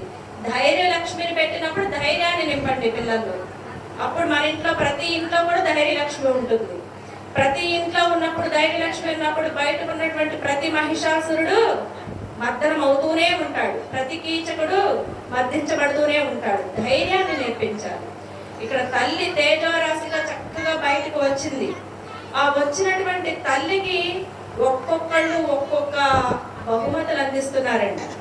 మరి తల్లి ఇలా తేజోరాశి ఒక రూపాన్ని దాల్చింది కదా అని చెప్పి అనగానే ఈ కథ అంతటిని కూడా నేను చెప్పట్లేదండి, జనమేజయుడికి వ్యాసుడు చెప్తున్నారు. వ్యాసుల వారు జనమేజయుడికి చెప్తున్నటువంటి ఆఖ్యానం ఇది, అమ్మ గురించి చెప్తున్నటువంటి ఆఖ్యానం. ఇక్కడ వింటున్నటువంటి మీరంతా కూడా జనమేజయుడే. జనమేజయుడు ఎవరో తెలుసును కదా, పరీక్షిత్ మహారాజు యొక్క కుమారుడు. పరీక్షిత్ మహారాజు ఎవరో తెలుసు కదా, అభిమన్యుడి కుమారుడు. అభిమన్యుడు అర్జునుడి కుమారుడు. ఎంత గొప్ప వంశము, ఎంత గొప్ప చరిత్ర చూడండి. మనందరినీ తరింప చేయడానికి అర్జునుడు కురుక్షేత్రంలో ఏమీ తెలియనటువంటి వాడిగా, ఒక సందేహిగా ఉండి భగవద్గీతని కృష్ణయ్య ద్వారా మనకు అందించినటువంటి పరమ పుణ్యమూర్తి అర్జునుడు. ఆ తర్వాత పరీక్షిత్ మహారాజు, ఈయన ఏంటయ్యా అంటే 7 రోజులలో మరణం ఉందని తెలుసు. 7 రోజులలో మరణం ఉంది అని తెలిసి తాను శాంతి పొందుతున్నట్లుగా మనందరినీ శాంతింప చేయడానికి, మనకి అందించడానికి సుఖ మహర్షి ద్వారా భాగవతాన్ని అందించారు. ఇక్కడికి వచ్చేసరికి ఆయన కుమారుడైనటువంటి జనమేజయుడు ఏమీ తెలియనట్లుగా మహాలక్ష్మి చరిత అనేటువంటి అమృతాన్ని మనందరి చేత పానం చేయించడానికి వ్యాసుల వారిని అడిగి మనకు అందిస్తున్నారు. వంశమంతా కూడా మనల్ని ఉద్ధరింప చేయడానికి రకరకాలైనటువంటి సందేహాలతోటి వాళ్ళు ఉంటూ మనల్ని తరింప చేయడానికి వాళ్ళు వచ్చారన్నమాట. ఇక్కడ జనమేజయుడు అడుగుతూ ఉన్నారు, మహర్షి గొప్ప తేజమూర్తి అయినటువంటి రూపం వచ్చిందని చెప్పావు కదా, నాకు ఇంకా బాగా వినాలనిపిస్తుంది. ఏ ఏ అవయవం అమ్మ యొక్క రూపాలైనయో చెప్పమని చెప్పి అడుగుతూ ఉన్నారు. వినేవాళ్ళు ఉంటేనే చెప్పేవాళ్ళు చెప్పగలుగుతారండి. వినేవాళ్ళు మీరంతా ఒక్కసారిగా లేచి గోవిందా అన్నారనుకోండి, నేను కూడా గోవిందా అనాల్సిందే. వినేవాళ్ళు ఉంటేనే చెప్తాం, వినడాలు ఉంటే చెప్పలేం. వినేవాళ్ళు కూడా శ్రద్ధా భక్తులతోటి వింటేనే చెప్పమని చెప్పి చెప్తూ ఉన్నారు. మీలో శ్రద్ధ ఉంటే నాకు చెప్పాలనేటువంటి శ్రద్ధ ఉంటుంది. లేదు అనుకోండి, నేనంటే నేనని కాదు, వ్యాసుల వారైనా సరే అదే చెప్తున్నారు. ఓ జనమేజయ, నువ్వు ఇంత శ్రద్ధతో అడుగుతూ ఉన్నావు కాబట్టి నాకు ఇంకా శ్రద్ధగా చెప్పాలనిపిస్తుందయ్యా అని చెప్పి అమ్మవారి యొక్క అవయవాలలో ఏ ఏ అవయవం, ఏ ఏ దేవత యొక్క అంశం ఉందో చెప్తూ ఉన్నారు. మీరు అమ్మవారిని వీక్షిస్తూ ఉండండి, ఒక్కొక్క దానిని మనం చెప్పుకుంటూ ఉన్నాం. మొదలుగా అమ్మవారి ముఖం, పరమశివుడి యొక్క అంశ, పరమశివుడి యొక్క దాని నుంచి అమ్మవారి యొక్క ముఖం వచ్చింది. తెల్లటి ధవళఛాయతోటి అమ్మవారి ముఖం. ఆ పైన ఉన్నటువంటి కురులు యముడు అంశ, యముడి యొక్క శక్తితోటి అమ్మవారి యొక్క నల్లటి కురులు. ఎలాంటి కురులు అంటే మేఘాలు లాంటి కురులట. ఎంత అందమైన కురులు అంటే ముంగురులు చక్కగా వంకులు తిరిగి నల్ల తుమ్మెదలన్నీ అక్కడే గుంపు కట్టి ఉన్నాయా అన్నట్లుగా అందంగా ఉన్నటువంటి కురులట. ఇక్కడ కూడా అమ్మవారికి ఎంత చక్కగా పెట్టారో చూడండి కురులు. యముడి తేజం. అక్కడి నుంచి ఏదైతే కళ్ళు, త్రినేత్రి ఆవిడ, ఆమె యొక్క కళ్ళు అగ్నిదేవుడి యొక్క తేజంతో వచ్చాయి. అగ్నిదేవుడి యొక్క తేజంతో 3 కళ్ళండి, 3 రంగులతోటి, శ్వేతవర్ణం, రక్తవర్ణం, అలానే నల్లటి కళ్ళు, 3 కన్నులు. తర్వాత కనుబొమలు, సూర్యోదయం సూర్యాస్తమయం. ఈ సూర్యోదయం సూర్యాస్తమయంతో కనుబొమలు ఏర్పడ్డాయట. ఆ కనుబొమలు ఎలా ఉన్నాయా అంటే మన్మధుడు కనుక తన ధనస్సును పట్టుకుంటే ఎలా ఉంటాయో అలా వంపు తిరిగి ఆవిడ యొక్క కనుబొమలు ఉన్నాయి. ఆ కనుబొమల సౌందర్యాన్ని చూసి మనం మోహంలో పడిపోతామట. అంత అందమైనటువంటి కనుబొమలు. సూర్యోదయం సూర్యాస్తమయం. అక్కడ నుంచి కొంచెం కిందకు వస్తే ముక్కు, నాసిక. ఈ ముక్కు ఏదైతే ఉందో ఇది కుబేరుడు అంశతోటి ముక్కు ఏర్పడిందండి. తర్వాత పెదవులు, కింద పెదవి వచ్చి అరుణుడు. అరుణోదయం అని వింటాం కదా, సూర్యోదయం. ఆ అరుణుడి అంశతోటి కింద పెదవి, పై పెదవి కార్తికేయుడు. చెవులు చక్కటి చెవులు, వాయువు ద్వారా చెవులు. మనం శబ్దాన్ని వినాలి అంటే చెవులే మనకు ఉపయోగపడేది. వాయువు అంటే శబ్దం, వాయువు ద్వారా చెవులు వచ్చాయి. ఇక ఈ భుజాలు ఏవైతే ఉన్నాయి, విష్ణు అంశతోటి 18 భుజాలు వచ్చాయి. తల్లికి 18 చేతులు ఉంటాయి, 18 భుజాలు విష్ణు గురించి వచ్చాయి. ఈ వేళ్ళు అష్ట వసువులతోటి వేళ్ళు ఏర్పడ్డాయి. అంటే ఒక్కొక్క అవయవం, ప్రతి అవయవం కూడా మహిషాసురుడిని మర్దించాలి అనేటువంటి ఆ సంకల్పంతో వచ్చాయి కాబట్టి వేళ్ళు అష్ట వసువులయ్యారు. తర్వాత వచ్చేసరికి వక్షభాగం అండి, వక్షస్థలం. ప్రతి స్త్రీకి సౌందర్యాన్ని ఇచ్చేది వక్షస్థలం అని చెప్పుకుంటే పొరపాటు. ప్రతి జీవికి ఆహారం ఇచ్చేటువంటి స్థానం అని చెప్పుకుంటే అది గొప్పతనం. వక్షస్థలము అంటే సిగ్గుపడాల్సినటువంటి విషయం కాదు. వక్షస్థలము అంటే ఏంటి అంటే ప్రతి తల్లి కూడా, ప్రతి స్త్రీమూర్తి కూడా తన బిడ్డకి ఆహారం అందించడానికి భగవంతుడు ముందే పంపించేశాడు ఆ అవయవాన్ని. ఈ సృష్టిలో ఉన్నటువంటి ప్రతి జీవి కూడా అమ్మ బిడ్డే కదా. మరి అంతటి సృష్టి అంతటిని పాలించాలి, పాలివ్వాలి, స్తన్యం ఇవ్వాలి అంటే తల్లి వక్షస్థలం చాలా ఉన్నతంగా ఉండాలి. అలాంటి ఉన్నతమైనటువంటి వక్షస్థలాన్ని చంద్రుడిదండి, చంద్రుడి స్థానం. అంటే మనకి పంటలన్నీ కూడా సూర్యుడి వలన పండుతాయి అని చెప్పి ఫోటోసింథసిస్ అని ఏదో చెప్పుకుని చదువుకుంటాం సైన్స్. బట్ పదార్థం అయితే సూర్యుడు తయారు చేస్తాడు. దానికి కావలసినటువంటి తేజస్సు, ఔషధ గుణాలు అన్నీ కూడా సాయంత్రం చంద్రుడు కాంతి నుంచి పదార్థంలో చేరుతాయి. కాబట్టి చంద్రుడు ఉన్నటువంటి ప్రదేశం, ఆహారాన్ని ఇచ్చేటువంటి ప్రదేశం వక్షస్థలం అయ్యింది. అక్కడి నుంచి కొంచెం కిందకు వస్తే అమ్మ యొక్క ఉదరం. ఈ ఉదరం పైన 3 మడతలు పడున్నాయటండి. చక్కగా పొట్ట మీద 3 మడతలు ఉన్నాయట తల్లికి. అది ఇంద్రుడు. అక్కడి నుంచి కొంచెం కిందకు వస్తే కటిస్థానం, జగన స్థానం. ప్రతి స్త్రీకి కూడా జగన స్థానం ఉన్నతంగా ఉండాలి అని చెప్పి కవులు వర్ణిస్తారు. అందరూ చెప్పేది కూడా జగన స్థానం, భూమి. ఎందుకు అంటే ప్రతి స్త్రీ కూడా మాతృమూర్తి అవుతుంది. మాతృమూర్తి అయ్యేందుకు కావలసినటువంటి క్వాలిటీని నడుము ఫిట్నెస్ లో ఉంటుంది. నడుము ఎంత గట్టిగా ఉంటే, కటి భాగం ఎంత స్ట్రాంగ్ గా ఉంటే బిడ్డను ఎంత చక్కగా మోయగలుగుతుంది. బిడ్డను మోయలేనటువంటి వీక్ గా ఉన్నటువంటి వాళ్ళకి అబార్షన్స్ అయ్యేటువంటి ఛాన్సెస్ ఎక్కువగా ఉంటాయి. అంటే కటి స్థానం బాగా ఉన్నటువంటి స్త్రీ బిడ్డని బాగా మోయగలుగుతుంది. బిడ్డని మోయడానికి కటి స్థానం ఉన్నతమైనది అని చెప్తారు. మరి ఇంతమంది సంతానానికి తల్లి అయినప్పుడు ఆమె కటి స్థానం చాలా ఉన్నతమైనటువంటిది. బిడ్డని కూర్చోబెట్టుకుని, ఒళ్ళో కూర్చోబెట్టుకుని పాలివ్వాలి. మరి చక్కగా కూర్చోవాలి, దృఢంగా కూర్చోవాలి అంటే బలంగా ఉండాలి. అందుకు కటి స్థానం పృథ్వీ అయ్యింది. మనం భూమికి పొద్దుటే దండం పెట్టుకునేటప్పుడు చెప్పుకుంటారు కదా, పర్వత స్థర మండలే సముద్ర వసలే దేవి అని చెప్పి. అలాంటి అన్నిటిని ఓర్చుకోగలిగినటువంటి, క్షమ కలిగినటువంటి, ఓర్పు కలిగినటువంటిది కాబట్టి భూదేవి కటి స్థానం అయ్యింది. అక్కడి నుంచి కిందకు వచ్చేసరికి ఊరూరు, ఈ కాళ్ళు. ఈ కాళ్ళు వచ్చేసరికి ఇక్కడ కాళ్ళ నుంచి ఇక మనకు వరుణదేవుడు కాళ్ళు అయ్యారు. అంటే మొత్తము కూడా ఒక్కొక్క అవయవం, ఒక్కొక్క దేవతాంశతోటి తల్లి వచ్చింది. ఆ వచ్చినటువంటి తల్లికి ఒక్కొక్కళ్ళు కూడా ఆభరణాలు ఇస్తూ ఉన్నారండి. క్షీరసాగరం, ఈ క్షీరసాగరుడు ఏదైతే ఉన్నారో ఆయన వెంటనే ఆమెకు చక్కటి పట్టు వస్త్రాలు ఇచ్చారు. అమ్మకి చీర సారా పెట్టేశారు. పెట్టి ఎంతో దివ్యమైనటువంటి చూడామణిని ఇచ్చారట. వాటితో పాటుగా దగదగలాడేటువంటి వివిధ రత్నాలతో కూడినటువంటి కుండలాలు ఇచ్చారట. వాటితో పాటుగా కాళ్ళకి కడియాలు ఇచ్చారట క్షీరసాగరుడు.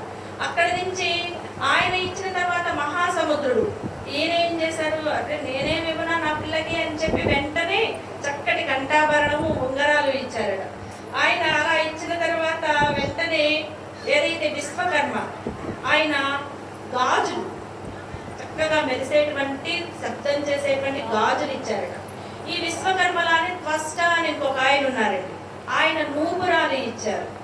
అక్కడి నుంచి తల్లికి చీరలు వచ్చాయి, నగలు వచ్చాయి, అన్నీ వచ్చాయి కదా.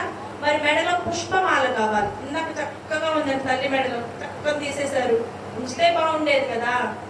ఆ పుష్పమాల వరుణుడు ఇచ్చారండి. నిత్యము కూడా చక్కగా ఉండేటువంటి, పరిమళాలకు వెదజల్లేటువంటి తామర పువ్వులతో కూడినటువంటి వైజయంతి మాలని వరుణదేవుడు ఇచ్చారు. ఆ వరుణదేవుడు వైజయంతి మాలను, అలానే హిమవంతుడండి, పార్వతీదేవి యొక్క తండ్రి హిమవంతుడు ఉన్నారు కదా, ఆయన నా కుమార్తెకి నేనేమి ఇవ్వాలి అని చెప్పి రకరకాల ఆభరణాలు, అన్ని ఆభరణాలు ఇచ్చారు. అన్ని ఆభరణాలు ఇచ్చి మరి మా అమ్మాయి తిరగాలంటే ఒక వాహనం కావాలి కదా, అందుకోసం బంగారు వర్ణంలో మెరిసేటువంటి సింహాన్ని ఇచ్చారట. చక్కగా కూర్చుంది తల్లి, సింహాన్ని అధిరోహించింది, అన్ని సర్వాభరణాలు చక్కగా అలంకారం చేసుకుని ఉంది, చక్కగా మెరిసిపోతూ ఉంది.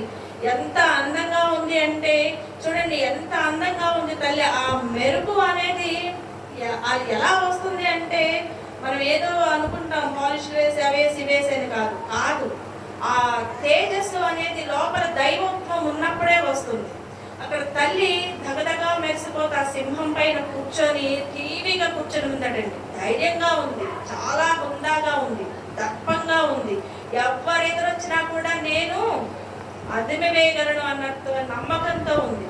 అలాంటి తల్లికి వెంటనే మరి ఆభరణాలు ఇచ్చేశారు. ఇంకా వెంటనే విష్ణువు చెప్పారు, అందరూ కూడా మేము ఈ ఆయుధాలన్నీ తీసి పక్కన పెట్టండి, ఇవ్వండి అని చెప్పారు. ఉన్నారు కదా బుద్ధిమంతుడు. వెంటనే తన సుదర్శనం నుంచి అదే సుదర్శనాన్ని పోలినటువంటి మరొక సుదర్శనాన్ని అమ్మకి ఇచ్చారు. శంకరుడు త్రిశూలాన్ని అందించారు, వరుణదేవుడు శంఖాన్ని అందించాడు, యముడు యమదండాన్ని అందించాడు, వరుణుడు పాశహస్తాన్ని ఇచ్చాడు, విశ్వకర్మ గండ్రగొడ్డల్ని ఇచ్చాడు, అగ్నిదేవుడు శతఘ్ని ఇచ్చాడు. శతఘ్ని అంటే ఇప్పుడు ఎక్కువ వింటూ ఉంటాము, మిసైల్స్ వేశారు అని చెప్పి వింటూ ఉంటాం కదా, అలాంటిది అన్నమాట. ఒక పిడుగు లాంటిది. శతఘ్ని అంటే పిడుగు లాంటిది, పిడుగు. ఆ పిడుగు లాంటి అగ్నిని అగ్నిదేవుడు ఇచ్చారు. త్వష్ట విశ్వకర్మ గండ్రగొడ్డలని ఇచ్చారు. తర్వాత ఏదైతే కాలుడు ఉన్నారు, ఆయన బాణాలను అలానే చర్మంతో చేసినటువంటి డాలును ఒక కత్తిని అందించారట. ఇలా రకరకాలైనటువంటి అస్త్రాలు శస్త్రాలు అన్నిటినీ అందుకుంది తల్లి. ఆ దేవత దగ్గర అది ఉంది, ఈ దేవత దగ్గర ఇది ఉంది అనేం లేదు. అన్ని దేవతల దగ్గర ఉన్నటువంటి అస్త్రాలు శస్త్రాలు అమ్మ దగ్గరే ఉన్నాయి. అన్ని దేవతల అంశ కూడా అమ్మలోనే ఉంది. ఆవిడండి శ్రీ మహాలక్ష్మి అంటే. మహిషాసురుడిని మర్దించడానికి వచ్చినటువంటి తల్లి మహాలక్ష్మి ఆవిడ. ఆ రూపంలోనే దుర్గా, లక్ష్మి, సరస్వతి, కాళీ, కాత్యాయని, కౌశికి వీళ్ళందరూ ఉన్నారు. కాబట్టి మనం నవరాత్రులు చేసుకునేటప్పుడు 3 రోజులు లక్ష్మీ రూపంగా, 3 రోజులు సరస్వతి రూపంగా, 3 రోజులు కాళీ రూపంగా జరుపుకుంటాం. ఇక్కడ ఆ తల్లి మహాలక్ష్మిగా వచ్చింది. అందరి దేవతల కలయిక అయితేనే మహాలక్ష్మి. లక్ష్మీ సహస్రనామం చదువుతూ ఉంటాం కదా, అందులో చక్కగా చెప్తారు అష్టాదశ భుజే తల్లి అని చెప్పి చక్కగా చెప్తూ ఉంటారు. ఆవిడిని అందరూ కూడా సేవిస్తూ ఉంటారట, మొత్తం దేవతలందరూ కూడా సేవిస్తూ ఉంటారట. అలాంటి తల్లి చక్కగా వచ్చేసిందండి. ఆవిర్భావం అయ్యింది, మహిషాసురుడి మర్దనం మిగిలింది. ఆవిర్భావం అవడంతో ఆమెను చూడడంతో ఇక అందరూ కూడా సర్వ దేవతలు చేసినటువంటి స్తోత్రం ఉన్నదండి. అమ్మకి సర్వ దేవతలు కూడా స్తోత్రం చేశారట. నమః శివాయై కళ్యాణ్యై శాంత్యై పుష్ట్యై నమో నమః. భగవత్యై నమో దేవ్యై రుద్రాణ్యై సతతం నమః. కాళరాత్రై తదంబాయ ఇంద్రాణ్యై తే నమో నమః. సిద్ధ్యై బుద్ధ్యై తదా వృద్ధ్యై వైష్ణవ్యై తే నమో నమః. పృథివ్యాం యా స్థితా పృథ్వా జ్ఞాతా పృథివీం చ యా అంతఃస్థితా యమయతి వందే తామీశ్వరీం పరాం. మయాయాం యా స్థితా జ్ఞాతా మయాయా నచుతాజాం. అంతఃస్థితా ప్రేరయతి ప్రేరయంతి నమః శివాం. తల్లి రుద్రాణి, ఇంద్రాణి, కళ్యాణి, వైష్ణవి ఏ రూపం చూసుకున్నా కూడా నువ్వే. నిన్ను ఒక పార్వతిగా కొలుద్దాము అంటే రుద్రాణివి నువ్వే, వైష్ణవివి నువ్వే, కళ్యాణివి నువ్వే. ఏ దేవత యొక్క స్తోత్రం చేద్దామన్నా కూడా ఆ దేవతలందరి యొక్క శక్తివి నువ్వే. మమ్మల్ని అందరినీ రక్షించడానికి వచ్చినటువంటి మా అమ్మ మహాలక్ష్మి నువ్వు అని చెప్పి మొట్టమొదటగా దేవతలందరూ చేసినటువంటి స్తోత్రం అండి ఇది. ఎంతో పరమ అద్భుతమైనటువంటి స్తోత్రం అన్నమాట. ఈ స్తోత్రాన్ని చేసిన తర్వాత వాళ్ళంతా కూడా చాలా ఆనందంగా ఉన్నారు. ఎందుకు అంటే ఇక మహిషాసురుడి పీడ వదిలిపోయే సమయం వచ్చింది. మహిషాసురుడిని మదించడానికి ఒక స్త్రీ కావాలి కాబట్టి సకల దేవతల తేజస్వరూపమైనటువంటి తల్లి మహాలక్ష్మి వచ్చేసింది. కాబట్టి ఇక అందరూ కూడా చాలా సంతోషంతో అమ్మకి ముందే జయ జయధ్వానాలు చేయడం మొదలు పెట్టారు. ముందే ఆమెను కీర్తించడం మొదలు పెట్టారు. ఎప్పుడైతే వీళ్ళందరి కీర్తనలను విందో తల్లి చక్కగా అందరినీ ఆశీర్వదించింది. అందరి వంక నవ్వుతూ చూసింది. ఆ నవ్వులోనే అర్థమైపోతుంది ఇక మహిషాసురుడి నుంచి మిమ్మల్ని రక్షించేస్తాను, నేను తప్పకుండా రక్షిస్తాను అనేటువంటి ఒక శరణు ఏదైతే ఉందో అది ఇచ్చినట్లుగా వాళ్ళకి అనిపించింది. ఈమె యుద్ధానికి వెళ్ళిందండి. యుద్ధానికి వెళ్ళడము అంటే ఏం లేదు, ఈమె చక్కగా అక్కడే ఉంది. మెల్లగా తన పిల్లలందరినీ చూసింది. పిల్లల్ని చూస్తూ చిరునవ్వు నవ్విందండి తల్లి. పిల్లల్ని చూస్తే చిరునవ్వే నవ్వాలి. హహహా అన్నామనుకోండి పిల్లలు తడుచుకుంటారు. అందుకని ముందుగా పిల్లలందరినీ చక్కగా చిరునవ్వుతోటి చూస్తూ ఉంది.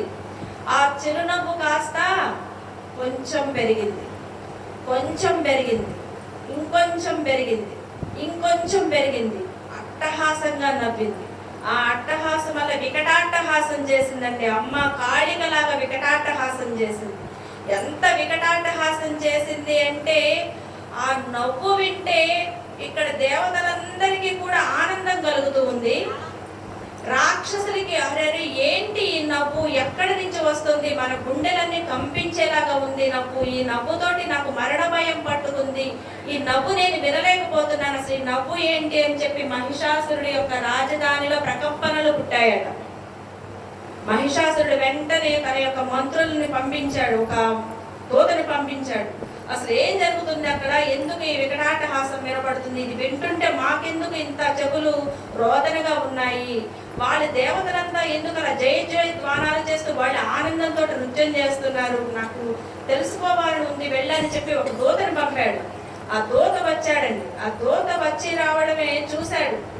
సర్వమోహన రూపం, సర్వ దేవతల సముద్భూతం, అసలు సర్వాలంకారంగా ఉంది, చాలా కోమలంగా ఉంది. కోమలంగా ఉంది కదా అంటే చాలా బీభత్సంగా ఉంది. కోమలంగా ఉంది అని చెప్పి చనువు చేయబోయారు అనుకోండి, చాలా బీభత్సంగా కనిపిస్తుంది. చాలా అందంగా ఉంది, అందంగా ఉంది కదా అని పక్కకు వెళ్ళకపోతే చాలా భయంకరంగా ఉంది. చాలా మృదుమధురంగా ఉంది, మృదుమధురంగా ఉంది అని చూడబోతే చాలా వికటాట్టహాసం చేస్తూ ఉంది. దడిచిపోయాడు, వెళ్ళాడు, చూశాడు, దగ్గరికి వెళ్ళే ప్రయత్నం కూడా చేయలేదు. మరలా తిరిగి వచ్చాడు. వచ్చి మహిషాసురుడికి చెప్పాడు, ఎవరో తెలియదు, ఒక స్త్రీ రూపం, స్త్రీ అనడానికి లేదు, ఒక తేజస్సు, తేజస్సు అనడానికి లేదు, 18 చేతులతోటి సింహవాహనయ్యే ఆమె ఎలా ఉంది అంటే అత్యంత అద్భుతంగా ఉంది, చాలా అందంగా ఉంది. చాలా అంటే ఈ సృష్టిలో మనం ఏ జీవిలోని చూడనంతటి అందంగా ఉంది ఆమె, అది అని చెప్పడానికి లేదు, వర్ణించడానికి వీలు లేదు. అంత అందంగా ఉన్నటువంటి ఆమె ఎవరూ తెలియదు. ఆమె చక్కగా కూర్చొని ఉంది, భూమి మీద లేదు, ఆకాశంలో లేదు, మధ్యలో ఉంది. దేవతలందరూ కూడా జయ జయ ధ్వానాలు చేస్తున్నారు, సర్వదేవతలు కూడా నుంచొని ఉన్నారు అని చెప్పి ఒక మాట చెప్పేశాడు. వీడికి వెంటనే ఈ అష్టాదశ భుజాలు ఉన్నాయి, సర్వ ఆయుధాలు ధరించుకుంది, ఇవేవి చెవిలోకి వెళ్ళలేదండి మహిషాసురుడికి. వెళ్ళిందల్లా చాలా అందంగా ఉంది, సర్వసుందరంగా ఉంది, సర్వమోహనంగా ఉంది, అసలు ఏ లోకంలోనూ లేనంత అందంగా ఉంది. ఇది ఒక్కటే వినపడింది వాడికి. అంటే మరణం దగ్గరకు వచ్చేసింది. ఇక అది వినడమే తన యొక్క మంత్రుల్ని పంపించాడండి. పంపించి ఆమెతో రాయబారాలు మొదలు పెడుతూ ఉన్నాడు. నన్ను పెళ్లి చేసుకోమనండి, ఈ సృష్టి అంతటికి ఆమెను మహారాజ్యం చేస్తాను, ఆమె కాళ్ళ దగ్గర పడి ఉంటాను, ఆమె చెప్పిన మాటే వింటాను అని చెప్పి కాళ్ళ బేరాలు చేయడం మొదలు పెట్టాడు. ఎప్పుడైతే ఈ బేరాలు చేయడానికి మంత్రులను పంపారో ఒక్కొక్కడు వస్తూ ఉన్నాడు. ముందుగా భాష్కల, దుర్ముఖుడు అనేటువంటి 2 వచ్చారు మంత్రులు, పరమ బలవంతులు. వారిని ఎలా వధించింది అనేది మనకు దేవి భాగవతంలో 5వ స్కందంలో చాలా పేజీలు ఉంది. అంత పేజీలు చెప్తే ఇప్పుడే నిద్రపోయేట్టున్నారు. చాలా భయంకరంగా చేశారండి యుద్ధం. ఎంత యుద్ధం జరిగింది అంటే ఆ ఇద్దరిని కూడా చక్కగా యమపురికి పంపించేస్తుంది అమ్మ.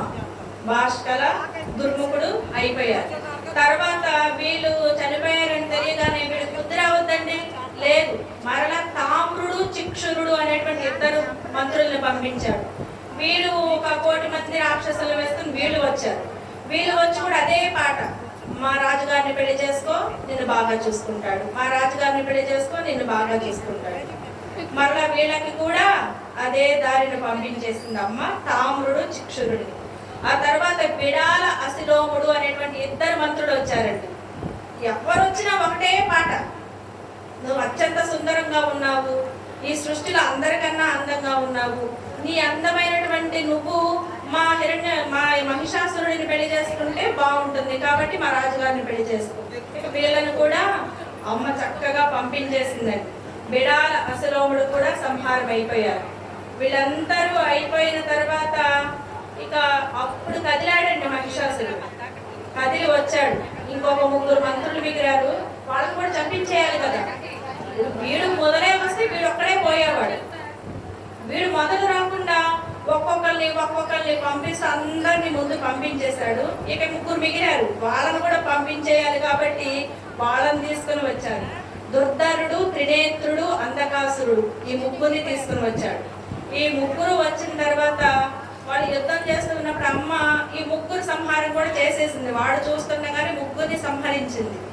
అప్పటికైనా బుద్ధి తెచ్చుకోవాలి కదా, లేదు. మూర్ఖుడు ఎప్పటికీ మారడు. వీడు పరమ మూర్ఖుడు. ఎందుకంటే మహిషి నుంచి పుట్టినవాడు మహిషాసురుడు. వీడు దున్నపోతు బుద్ధి కాబట్టి వీడు మారదు. దున్నపోతుకి ఎన్ని చెప్పినా కూడా అది మారుతుందా, లేదు కదా. వీడు మారడు. అందున కరడు కట్టినటువంటి దున్నపోతు అన్నమాట. సో ఇక మారకుండా ఎంతమంది హతమైపోయినా కూడా వీడు ఏమీ పట్టించుకోకుండా ఇంకా వచ్చి నన్ను పెళ్లి చేసుకో, నువ్వు చాలా అందంగా ఉన్నావు, నీ కాళ్ళ దగ్గరే ఉంటాను, నువ్వు చెప్పిన మాట వింటాను, నువ్వు ఎవరిని ఏం చేయమంటే అది చేస్తాను, ఇక ఈ ఎవరిని ఏ యుద్ధాలు చెయ్యను, ఎప్పుడు శాంతంగా ఉంటాను పాట పాడుతున్నాడండి. ఒక చక్కగా అమ్మని పాట పాడుతున్నాడు అమ్మ దగ్గర. ఏమికి వింది వింది వింది చిరాకు వచ్చింది. చిరాకు వచ్చి ఆమె వెంటనే తన సహజ రీతిలో సమాధానం చెప్పేసింది. వీడికి అప్పటికి వెలిగింది, ఇక ఈమె ఎవ్వరికి కూడా వశమయ్యేటువంటి తల్లి కాదు. ఈవిడెవరు? ప్రకృతి, పురుషుడికే సొంతం. ప్రకృతి అంతా కూడా పురుషుడి స్వాధీనంలో ఉంటుంది. కానీ ఏ రాక్షసుడు పడితే ఆ రాక్షసుడు వచ్చి నువ్వు నా స్వంతం అంటే ఒప్పుకోదు కదా. ఆమె అక్కడికి చెప్పింది, నేను ప్రకృతిని, ఈ నా చైతన్యం అంతా కూడా నా పురుషుడిలోనే ఉంటుంది, నా పురుషుడిని చూసినప్పుడే నాలో చైతన్యం ఉంటుందని చెప్పింది. వాడు అర్థం చేసుకోవాలి. ఇక తర్వాత రకరకాలుగా యుద్ధం జరిగిందండి. భయంకరమైనటువంటి యుద్ధం జరిగింది. ఇక వీడు ఏం చేశాడయ్యా అంటే, అమ్మ సింహవాహనంగా ఉంది కదా, ఆ సింహాన్ని పడగొట్టాలి అని చెప్పి వీడు కూడా సింహ రూపం ధరించాడు. ఎప్పుడైతే సింహ రూపం ధరించి వచ్చాడో వీడికి రకరకాలుగా అమ్మ వాహనమైన సింహం దారులు చూపించింది. వెంటనే దాన్ని వదిలేసి సింహానికి వ్యతిరేకమైనటువంటి జీవి ఇంకొకటి ఉంది కదా, శత్రుజీవి, ఏనుగుగా మారి వచ్చాడు. ఏనుగుగా కూడా వాడి పని అవ్వలేదు. తర్వాత శరభావతారాన్ని ఎత్తాడండి. శరభము అంటే ఒక మృగము ప్లస్ గరుడు, 2గా ఉన్నటువంటి ఒక పక్షి, ఒక మృగము కలిసినటువంటి రూపం శరభావతారం. చాలా భయంకరమైనటువంటి రూపం. ఆ శరభావతారాన్ని ఎత్తి వచ్చిన తర్వాత అమ్మ ఆ 8 కాళ్ళని నరికేసింది. 8 కాళ్ళ జీవి అది. 8 కాళ్ళని నరికేసింది. ఇక ఈ దిక్కులేదు అని చెప్పి తన యొక్క మహిషి రూపాన్ని ధరించి వచ్చి అమ్మని కుమ్మబోయాడు. ఎప్పుడైతే అమ్మని తన యొక్క కొమ్ములతో ఆమె హృదయం పైన కుమ్మాలి అని ప్రయత్నించాడో వెంటనే లేచిందండి. అమ్మలో ఉన్నటువంటి కాడి వచ్చేసింది బయటికి.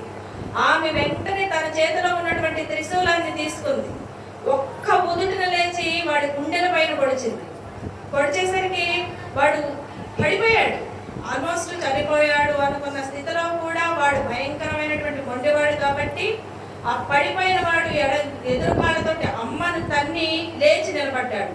ఎప్పుడైతే వాడు అలా లేచి నిలబడ్డాడో వెంటనే తన చేతిలో సుదర్శనాయుధం ఉంది కదా, దాన్ని తీసి తల్లి చక్రాయుధంతో వాడి శిరస్సును ఖండించి పడేసింది. మహిషాసురుడి యొక్క మర్దనం అయిపోయింది. మహాలక్ష్మి మహిషాసురుడి మర్దనం చేయడానికి వచ్చినటువంటి సర్వ దేవతా తేజస్వరూపం మహాలక్ష్మి.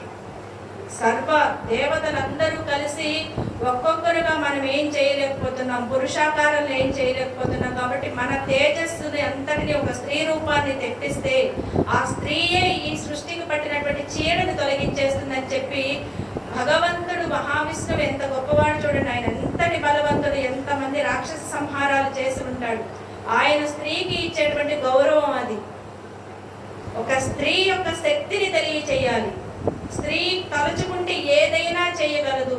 ఆమె తలుచుకుంటే ఎంతటి బలవంతుడనైనా సరే అణిచివేయగలదు. ఆమెలో ఉన్నటువంటి ధైర్యాన్ని మేల్కొల్పాలి అని చెప్పి ఆయన సర్వ దేవతలను కూడదీసి వారిలో ఉన్నటువంటి ప్రతి ఒక్కరి తేజస్సుని బయటకు తీసి ప్రతి ఒక్క ఆయుధాన్ని ఇచ్చి ఆమెకు వెనక మేము ఉన్నాం సపోర్టు అనేటువంటి ఒక స్థితిని కల్పించి ఆమెను వదిలేరు. వీళ్ళు రాలేదు, అసలు ఒక్కళ్ళు కూడా యుద్ధానికి రాలేదండి దేవతలు. ఆమెను వదిలేశారు. ఎందుకు అంటే వాళ్ళకి తెలుసు వీళ్ళు పంపించినటువంటి ఆ మూర్తి ఏదైతే ఉందో ఆమె కార్యాన్ని చేసుకుని వస్తుంది అని చెప్పి తల్లి మహిషాసురుడి మర్దనం చేసిందండి. సర్వ దేవతలు కూడా అందరూ కూడా జై జగదంబికే అని చెప్పి పెద్దగా ఒక్కసారిగా స్తోత్రం చేశారట. మనం కూడా ఒక్కసారి పెద్దగా జై జగదంబికే, ఇలానా జై జగదంబికే, జై జగదంబికే. అమ్మని గట్టిగా స్తోత్రం చేయాలండి. మనలో మనం కొనుక్కున్నాం అనుకోండి, ఆమెకి వినిపించాలి కదా. ఇంతమంది పిల్లల మధ్య ఆమెకి వినిపించాలి కదా. మనకి ఏదైనా కావాలి అన్నప్పుడు మనం ఎంత గట్టిగా పిలుస్తాం, ఓయ్ ఓయ్ ఓయ్ నాయన ఎక్కడున్నారు, నాకు కావాలి నాకు కావాలని. అలానే అమ్మని మనం ఏదైనా అడిగేటప్పుడు సిగ్గులు వదిలేయాలండి. సిగ్గు అనేది అభిమానము అనేది వదిలేయాలి. మనకి తిరుపావై పాసరాలలో అభిమాన భంగమైతుందు నేను పళ్ళి కట్టిల్ కీలే అని చెప్పి తల్లి చెప్తుంది గోదాదేవి. మేమందరం అభిమానం వదిలేసేసి చక్కగా నీ దగ్గరికి వచ్చాను స్వామి, నీ పాదాలు పట్టుకోవడానికి, నువ్వు మాకు చేయి ఇచ్చి పైకి లాక్కో అని చెప్పి. అభిమానం అనేది లేదు మాలో. భగవంతుడి దగ్గర ఉండకూడని విషయం ఏంటి అంటే అభిమానం, అహంకారం, నేను అనేటువంటి స్థితి. ఈ నేను అనేటువంటి స్థితి ఎవరండి? చైతన్యం, శక్తి. శక్తి లోపల ఉంటేనే మనం నేను అనగలుగుతున్నాం. అంటే ఈ నేను నిజానికి మనం కాదు, అమ్మే నేను. అమ్మ మనలో ఉండి నేను అంటుంది, కానీ మనం నేను నేను నేను అన్నాం అనుకోండి, నేను ఒక అరగంట అయితే పడిపోయింది అనుకోండి, ఎక్కడికి వెళ్ళిపోతుంది? నేను ఎక్కడికి వెళ్ళిపోయిందో తెలియదు. దీన్ని తీసుకెళ్ళి పంపించేస్తారు. ఈ అసలైన నేను అమ్మ దగ్గరికి వెళ్ళిపోతుంది. అది శక్తియే నేను. శక్తి ఒక్కటే తల్లి. ఆ తల్లి ఇచ్చేటువంటి శక్తితోటే మనం వినాలన్నా, చెప్పాలన్నా, పరిగెట్టాలన్నా, డాన్స్ చేయాలన్నా, ఏం చేయాలన్నా కూడా మనలో ఉన్నటువంటి శక్తి చేయించేటువంటి పని. ఆ శక్తిని మనం నమ్ముకుందాం. శ్రీ మహాలక్ష్మిని చక్కగా పూజించుకుందాం. నవరాత్రుల్లో అమ్మని పూజించేసి నవరాత్రులు అయిపోయిన తర్వాత అమ్మని సాగరంపేసి అయిపోయింది అంటే కుదరదు. మీ ఇళ్లలో ఉన్నారు, తల్లిగా, చెల్లిగా, భార్యగా, కూతురిగా మీ ఇళ్లలో ఉన్నటువంటి అమ్మని పూజించండి.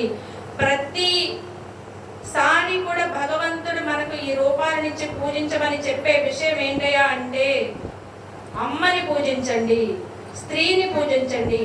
ఎత్ర నార్యస్తు పూజ్యంతే తత్ర రమంతి చ దేవత.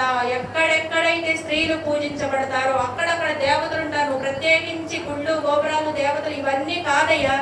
నీ ఇంట్లో అమ్మని పూజించావా, భార్యని గౌరవించావా, బిడ్డని ప్రేమించావా, కోడల్ని గౌరవించావా, ఎప్పుడైతే నీ ఇంట్లో ఆ స్థితి ఉంటుందో నువ్వు ఇంకెక్కడికి వెళ్ళక్కర్లా. నీ తల్లిని గౌరవించావా, అదే గౌరవం, అదే నువ్వు భగవంతుడికి ఇచ్చేటువంటి సేవ, అదే నువ్వు తల్లికి ఇచ్చేటువంటి విలువ, అదే ఆ తల్లికి ఇచ్చేటువంటి విలువ.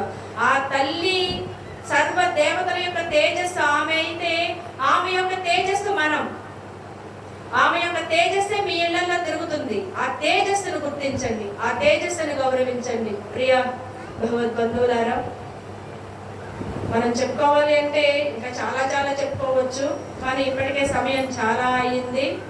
కాబట్టి ఇంతటితో మనం అమ్మ యొక్క విశేషాన్ని ఈ రోజుతోటి ఆపుదాం. మరలా తెలుసుకుందాం. కౌశికి, కాళికి, చండి వీళ్ళంతా ఎలా వచ్చారు, కాళి అంటే ఎవరు, ఎలా వచ్చింది, ఎవరి సంహారం కోసం వచ్చింది, శుంభులు ఎవరు, వీళ్ళంతా ఎవరు, రక్తబీజుడు ఎవరు, వీళ్ళందరి గురించి తెలుసుకోవాలి అంటే ఇంకొకసారి తెలుసుకుందామని తెలియజేస్తూ ఈ అవకాశాన్ని అందించినటువంటి